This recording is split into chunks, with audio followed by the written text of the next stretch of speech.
আসসালামু আলাইকুম ওরহমতুল্লাহি ওবারাকাতু। প্রিয় দিনী বায়ু বোনের আমার, আজকে আমাদের ভিডিওতে আলোচনা থাকছে বিসমিল্লাহির রহমানির রহিম 7 বার পরে পানিতে ফু দিলে কি হয়। এই ভিডিওটি অবশ্যই আপনারা শিখে রাখবেন, যে কোনো মুহূর্তে আপনাদের কাজে লাগবে ইনশাআল্লাহ। সম্মানিত সুধী, বিপদে আপদের কোনো হাত পা নেই, আমাদের মুরব্বীগণ এই কথাটা বলে থাকেন। অতএব কখনকার বিপদ চলে আসে সেটা কিন্তু সময় এবং দিন তারিখ ঠিক করে আসে না। অতএব এই ভিডিওটা শেখার জন্য আমি আপনাদেরকে হাত জোড় করছি। সহজ একটি আমল, এই আমলটি অবশ্যই আপনারা শিখবেন এবং এই নিয়মে আমল করবেন। 7 বার বিসমিল্লাহির রহমানির রহিম পড়লে যা হয় এই মুহূর্তে আমরা জানব। সর্বপ্রথম আমরা জানব এই আমলটি কিভাবে করতে হবে।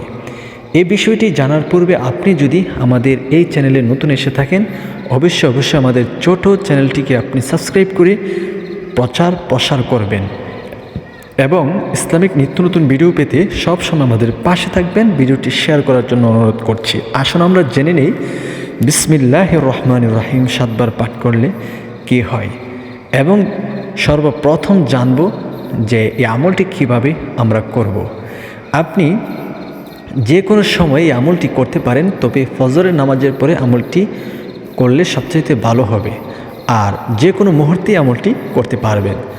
আর যখনই আমলটি করবেন তখনই আপনি উজু করে নেবেন, পবিত্রতা হাসিল করে নেবেন। তারপরে আপনি 5 বার ইস্তেগফার আদায় করবেন। আস্তাগফিরুল্লাহ আস্তাগফিরুল্লাহ আস্তাগফিরুল্লাহ, এইভাবে 5 বার আদায় করবেন। তারপরে 5 বার দুরূদ শরীফ পাঠ করবেন। যে কোনো দুরূদ আপনি পাঠ করতে পারেন।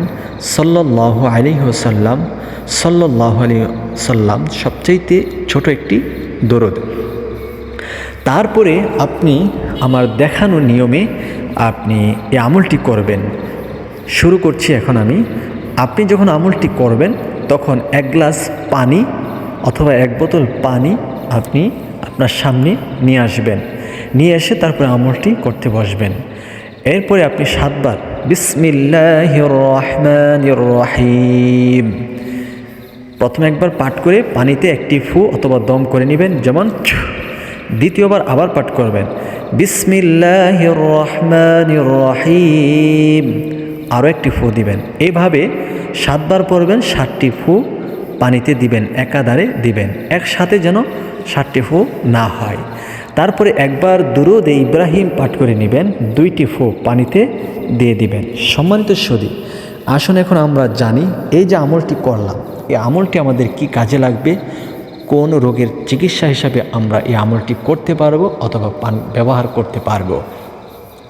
সম্মানিত দর্শক, আমাদের অনেক সময় পেট ব্যথা হয়, অনেকেরই পেট ব্যথা হয়, অনেক প্রচণ্ড ব্যথা হয়।